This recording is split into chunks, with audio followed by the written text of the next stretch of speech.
Welcome back sa aking channel. Muling binalikan ng aktres na si Diana Bonavi ang kanilang naging love story noon ng TV host komedya na si Bossing Vic Soto sa kanyang guesting sa Fast Talk Boy Abonda nitong Biyernes, May 10 ay napag-usapan nila ang kwento kung paano nauwi sa iwalayan ang relasyon nila ng Itbulaga main host. Bago pa naghiwalay sina Dina at Vic ay 6 na taon muna silang nagsama at mayroon silang 2 anak na sina Danica at Oyoboy. Pag-amin ng aktres, napansin na raw ng mga bata na hindi na umuwi ang kanilang ama sa bahay hanggang sa nasanay na ang mga ito sa sitwasyon at nagulat sila dahil prangka daw na sinabi ni Bossing sa kanyang asawa at 2 anak ang magiging setup ng kanilang buhay simula noon na bihira na nga umuwi sa kanila. At obvious naman na may hindi ka nais-nais na nangyayari sa pag-uugali ni Vic na parang maiba na raw itong inuuwian buhat noon. Yun na nga ang kinabahan ng mag-iinang Dina Bonavi, Oyoboy Soto at Danica Soto na nasira na nga relasyon nila kay Vic at sa makatuwid gusto nang hiwalayan nito ang kanilang ina. Pero gayon pa man, mas pinipilit pa rin ang 2 bata na magkaayos pa ang kanilang mga magulang dahil hindi nila kaya ang mga nangyayari sa mga ito at nagkakaroon na ng problema sa loob ng kanilang pamamahay. Saad ni Dina, sinabi lang ni Vic sa kanila, Danica at Oyo, na weekends, you're gonna spend it with me. Weekdays, you're going to spend with your mama. Every time I remember that, naiiyak ako boy.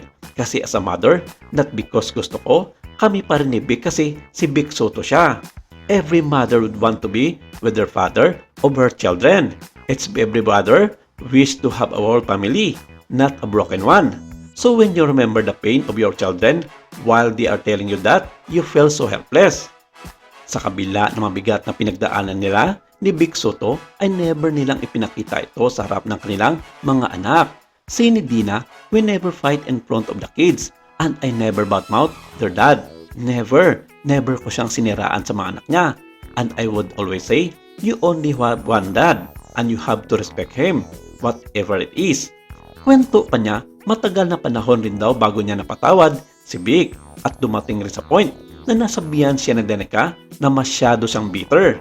Hindi raw kasi mapigilan ni Dina na mag-rant at questionin ang nangyari marahil dahil na rin sa 23 pa lamang siya nang mangyari yon. You don't understand a lot of things, but I guess through times walang pupuntahan ito unless I really let go and just accept like it's like this. Aware naman ang lahat na ang naging rason kung bakit nagwalay sina Dina at Vic ay dahil sa leading lady noon nang huli na si Honey Reyes. Sabi pa ng iba na nakapanood sa nasabing vlog ni Boy na kasama nga si Dina Bonavi, talagang noon pa man ay certified babaero na nga raw itong si Bossing Vic. Bago pa man sila nagkatuluyan ni Dina. Noon pa man kilala na sa mga ginatong gawain si Vic at kahit magpasangga ngayon na kung tutuusin nakikipagrelasyon pa siya sa mas bata sa kanya ng halos 3 dipa sa katawan ni Pauline Luna. Pero ganun pa man, past is past ayon kay Dina at marami sa mga netizens ang nagsasabing Diyos na nga raw bahala kay Bossing kung ano man ang magiging hatol nito sa kanyang pagkababaero.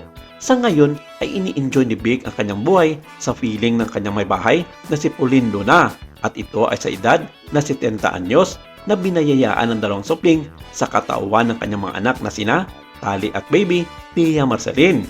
Maraming salamat. Ito lang muna ang ating update for today.